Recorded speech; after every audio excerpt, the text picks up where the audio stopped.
talked about this before, but I would like to reiterate for those of you who know what I'm talking about. And it involves the technology that can take your innate, organic creator abilities, manifesting abilities, and overlay that and insert in a fashion that serves itself and does not serve you.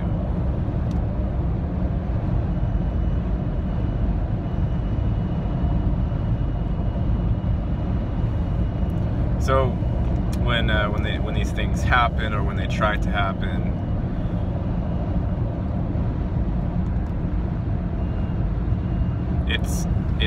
it is an invitation to you to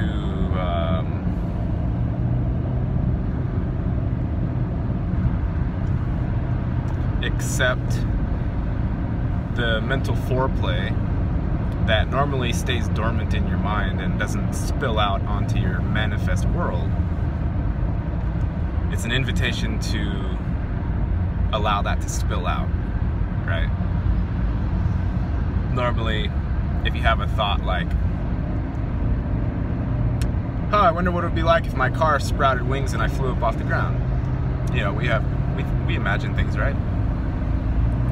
It's an invitation for that, as soon as that thought happens, for your car to actually sprout wings and fly off the ground. That's what this technology does. And that's all fine and dandy. I'm not saying there's anything wrong with the ability to instantly manifest. That's not a problem. There are realms where that happens completely fine. The problem comes in when the protection mechanisms, the benevolent guidance from outside of your linear experience is removed or hijacked. That's where the problem comes in. And of course, also, if you haven't dealt with your fears, that's where the problem really comes in, because all you have to do is have one thought that says, oh, I wonder what it would feel like if my head just fell off. You know? And if you don't really like the idea of your head just falling off, then guess what's going to happen? And the way this stuff works is it's an entrainment system that takes your energetic output, as far as the imagined possibilities within your mind, and it keys off of various ties, various emotional ties that go along with those. So theoretically speaking, if the system was truly neutral and you imagined one of the bad scenarios or one of the hell scenarios and immediately found yourself living it out, if it were truly neutral and or the benevolent guidance system was there, right, to help you, then you wouldn't be stuck. You wouldn't be getting stuck in hell realms. You wouldn't be getting stuck with your head gone and you don't know why, and you're just wandering around because your thought instantly manifested, right?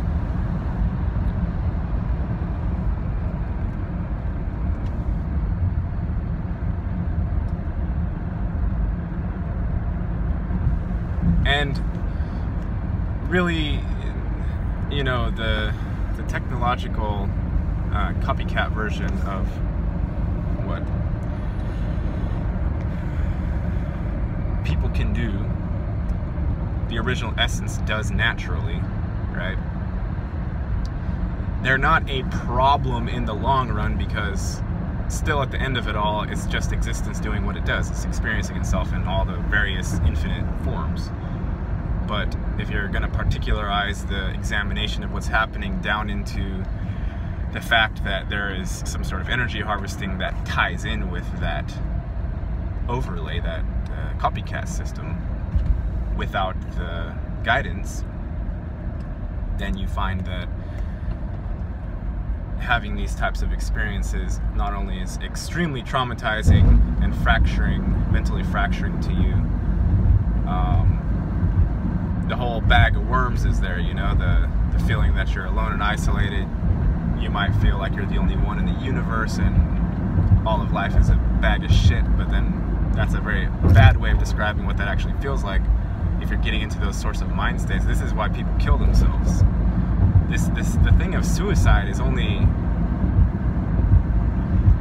that doesn't exist in sort of regular realms.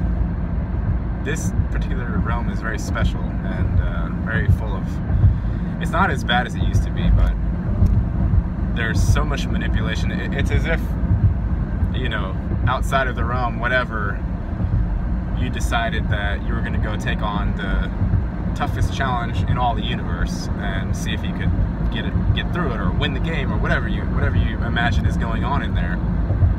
And then imagine that, you know, the salesman for this realm is out there misrepresenting the realm that is composed of misrepresentations. You know what I'm saying? Then maybe you get yourself into a situation that you're not particularly happy about, or that involves a lot of forcing mechanisms where it only requires a fraction of manufactured consent to fulfill the universal standards that exist everywhere else, or to make it, you know, some semblance of that. I don't even think necessarily these things are always trying to follow those, even on a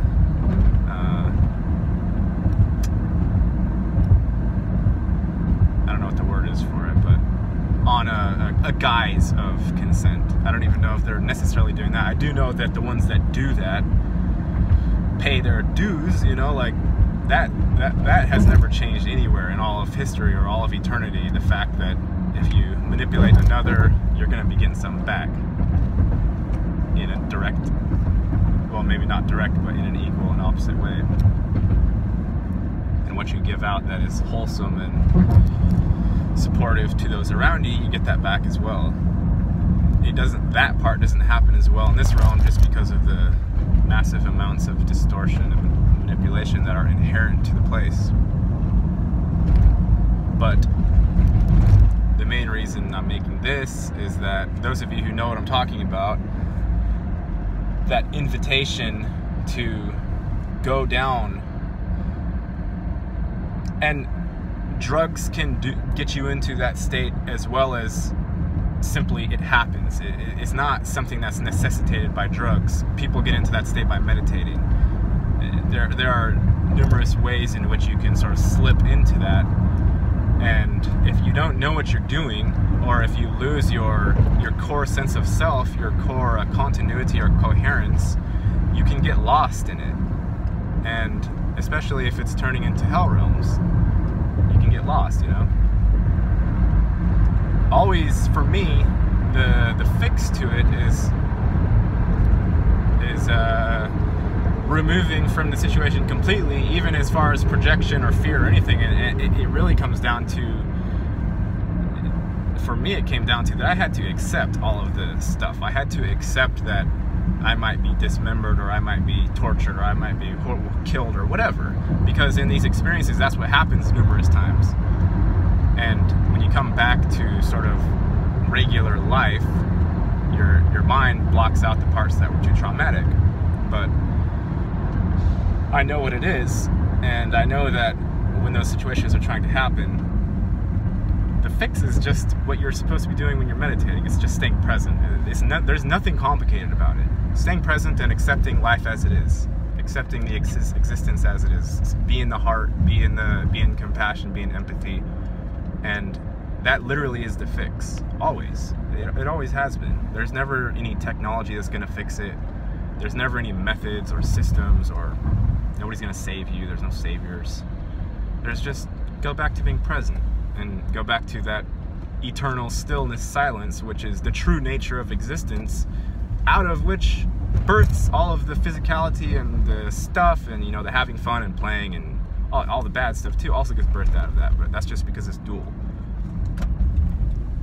You're supposed to always be able to, if you're in one particular side of the duality and you don't like it, you're supposed to be able to go on over to the other side or go back to the middle. But the systems are very complicated, and technology is what it is, and sometimes people just have to learn the hard way, because we come in here believing that we're such and so person, and the personality gets laid on there, and the ego gets inserted in there, and, you know, we buy all this stuff. We accept it, and then sometimes it takes some sort of a trauma or a traumatic event to remember that it's not like that. It's like a Rick and Morty episode or something. But then when after you've had enough of these things, then even like me, you know, I'm still in the Rick and Morty episode. I still have like a personality and a,